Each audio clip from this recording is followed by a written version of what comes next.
I'm Dilek Tuna. Welcome to Africa News. Let's begin with the top stories. The Ebola outbreak in the Democratic Republic of Congo is disrupting life across the border in Rwanda. The war in Iran is threatening food production in Sudan, where farmers warn soaring costs could worsen hunger. As cybercrime surges, startups in South Africa race to reinvent online security.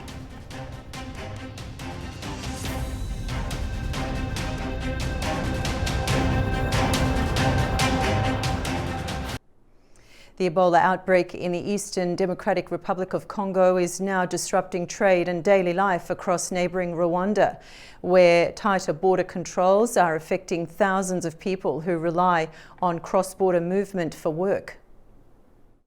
Cross-border trade between Rwanda and Eastern Democratic Republic of Congo has slowed sharply as authorities tighten health screening and movement restrictions following the latest Ebola outbreak.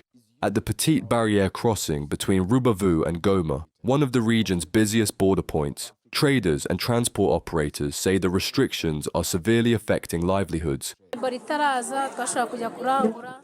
the Ebola outbreak, we crossed the border freely to buy stock, but now movement has reduced and the goods we are selling were purchased before Ebola.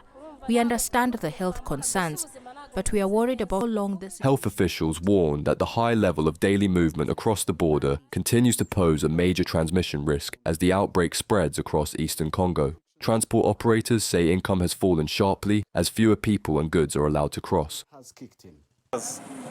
Business has reduced significantly.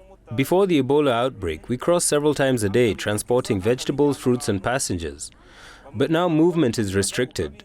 Income has dropped and some of our vehicle licenses are expiring while we remain out of work. Across the border region, public awareness campaigns and health checks have become increasingly visible as authorities try to contain the spread of the virus. Health officials continue to warn that Eastern Congo's dense population and heavy cross-border movement remain major challenges in containing the outbreak. The Iran war poses new threat to harvests in hunger-stricken Sudan. Farmers are warning of a deepening agricultural crisis as war damage and rising fuel and fertilizer prices threaten food production in one of the world's most vulnerable countries. Sudan's agricultural sector is coming under growing pressure as conflict, rising fuel prices and global supply disruptions threaten this year's harvest. Communities across the country are facing mounting pressure from damaged infrastructure, fuel shortages and rising import costs linked to regional instability and global energy disruptions. In southern Omdurman, many farmers say irrigation systems damaged during the war have left them increasingly dependent on expensive diesel-powered pumps. Previously, we used to irrigate our crops from this canal. We'd connect a pipe, but now we irrigate with a pump using diesel every 5 days. Those 5 days require a container, 4 gallons, which cost 160,000 Sudanese pounds, $266.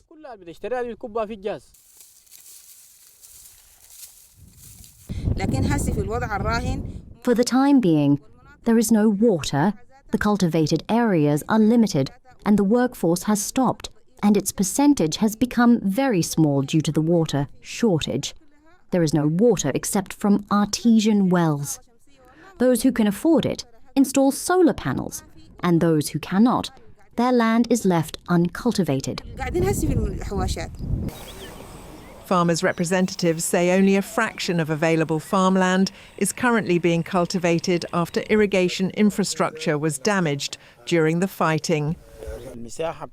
The project area is 10,000 fedans, 4,200 hectares, and due to the destruction of the war, the transformer was hit and now the planted area is irrigated with wells. About 100 farmers are the ones who have their lands currently planted, around 500 fedans.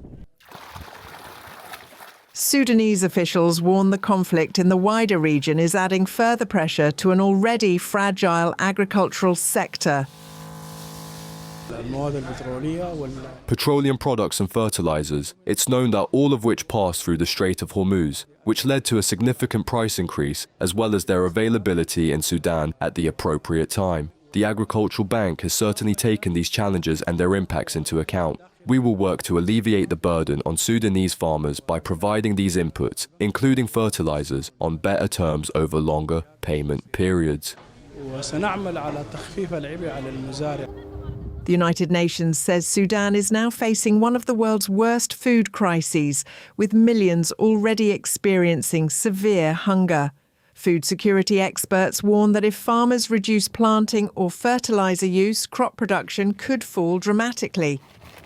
If farmers try to reduce either the cultivated areas or the amount of fertilizers, or not use fertilizers to a great extent, that might immediately have an impact of not less than 40% decrease overall of the production, more or less.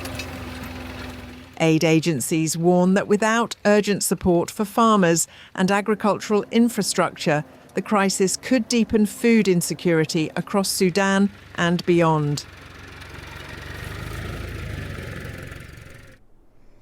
As cyber threats become more common and digital systems increasingly interconnected, researchers and technology companies are racing to secure the future of online communication. In South Africa, scientists and cybersecurity firms are exploring both experimental and real-time solutions aimed at protecting sensitive data. Students move between lectures at the University of the Witwatersrand, one of several institutions positioning South Africa within a growing global race to secure the future of the internet. Inside the physics department, lasers fire across a darkened laboratory where researchers are experimenting with a new way of transmitting data using the principles of quantum physics. Professor Andrew Forbes is among those leading the work, developing communication systems that could make certain types of cyber interception fundamentally detectable. When I generate these two quantum particles and they're going in different directions, these two different paths, if someone were to intercept this one and do something to it, I would see it on my other particle. So when I see, somebody is intercepting, I immediately stop the connection. In the quantum world, the eavesdropper always changes what they're trying to intercept. So they can break the connection, but they can never get the information. Forbes and his team are also working to increase the capacity of current networks. Today's fibre systems carry information through a single pattern of light. Their approach would allow thousands of patterns to travel simultaneously, significantly increasing bandwidth while introducing new forms of secure transmission. You can think of every pattern as being almost like a tube carrying the present-day internet speed. If we have 100 tubes like that, we have 100 times the bandwidth. So that's where the speed comes in. And what we want to do is we want to take that speed layer and put it on top of the present internet, put it on top of the present Starlink systems. We're not going to replace them, we're going to enhance them with this new technology. So it is disruptive, but not in the sense that you rip everything out. It's disruptive in the sense that you do things differently by improving present-day systems. The research comes as cyber threats intensify globally, particularly in financial systems, where vast volumes of data and transactions are processed in real time. Right now we are on the second quantum revolution, and South Africa is actually on the forefront of this. I think we often see ourselves as always sort of having to catch up to what the rest of the world is doing, but I don't think that's the case right now. I actually think we're in front with the pack currently. I think oftentimes you see on the news, we're doing world-class research, and I think now not only have we caught up, but we're actually there with the leaders as well. At startup Orca Fraud, engineers and analysts monitor payment systems designed to detect suspicious activity as transactions occur. Unlike the experimental work in Johannesburg, Orca operates firmly within existing infrastructure. The cyber fraud problem is worse than ever before, We're now seeing fraud move faster than ever across borders on instant payment methods that are moving instantly. We're seeing with the rise of AI, fraud is mutating. So the fraudsters have some of the best tools in the world to really transform and attack us in more surface areas than ever before. The company's systems assess transactions in fractions of a second, cross-referencing multiple signals to determine whether activity is legitimate or potentially fraudulent. When a fraudulent transaction hits the system, we get the payment initiation as it happens, and then within 200 milliseconds we're able to respond with the likelihood that this transaction is fraudulent. So in order to detect a fraudulent transaction, we look at a whole combination of signals that we're able to cross-reference across each other. And the way that we set that up is through heuristics, machine learning, the ability to detect anomalies in behavior, both on the user basis and on a broader customer basis. As digital payments accelerate and expand across borders, the speed and complexity of cyber fraud is increasing, placing pressure on institutions to react almost instantaneously. While commercial deployment remains years away, the research reflects a broader shift in how governments, scientists and industry are thinking about cybersecurity, from responding to threats to redesigning the systems they target.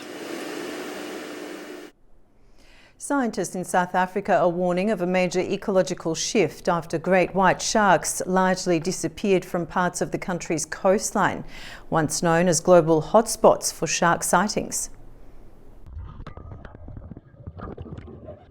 Marine researchers in South Africa say great white sharks have almost vanished from parts of the Cape coastline, raising growing concern among scientists, conservationists and tourism operators.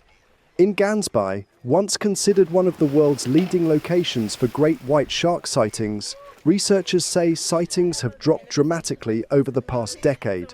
Scientists believe a combination of factors, including attacks by killer whales, overfishing and human activity, may be driving the decline. So we didn't really see much of a change until about 2015 is when there was, that's when the change point was detected. And then in 2017 is when we saw the orca predations. And that's really when the white shark population started to decline. So we barely ever see white sharks around our boats anymore, maybe one a year if you're lucky. But they have been replaced by the bronze whaler sharks that we call bronzies or copper sharks. So we see those very often, almost every trip around the boat. And then every now and then we also get a 7-kill shark. Researchers say the disappearance became particularly noticeable after orcas known as port and starboard were linked to attacks on great white sharks along the South African coast. Marine biologists say the loss of apex predators like great whites could have serious consequences for ocean ecosystems. So for sharks, they essentially are the doctors of our oceans. They sit at the top of the food chain. Most of their prey items that they will be feeding on will be individuals that are sick or in weaker health. So for those that are left behind, it's going to be the best of the best. They're going to procreate, that knocks down to the next level of their food chain. They're going to help monitor their prey all the way to the bottom. It's what we call a trophic cascade. And the bottom of that food chain is phytoplankton. Phytoplankton produces every second breath of oxygen that we take. It does exactly what the oceans do with that, with regards to how trees work on land. Phytoplankton's working just as hard. So when we have an imbalance within these oceanic systems, everything beneath it is threatened. So this is why we need to be having these communications in place, these conservation techniques in place. It's helping not only maintain just that ecosystem within itself, but essentially our productivity here on land too. Scientists say one of the biggest unanswered questions is why the sharks have not returned despite abundant food sources along the coastline. So that leads me to think that there is a secondary impact of, as they were displaced from these localised areas, they've been exposed to the threats and the dangers of the open waters outside of those bays, namely being overfishing, illegal fishing and badly or non-reported bycatch of white sharks in the long-lining trawlers. Conservationists warn the decline of one of the ocean's most recognisable predators could signal broader environmental pressures facing marine ecosystems worldwide. And that's all we have today on Africa News. Thanks for watching and stay tuned to A News for continuing coverage.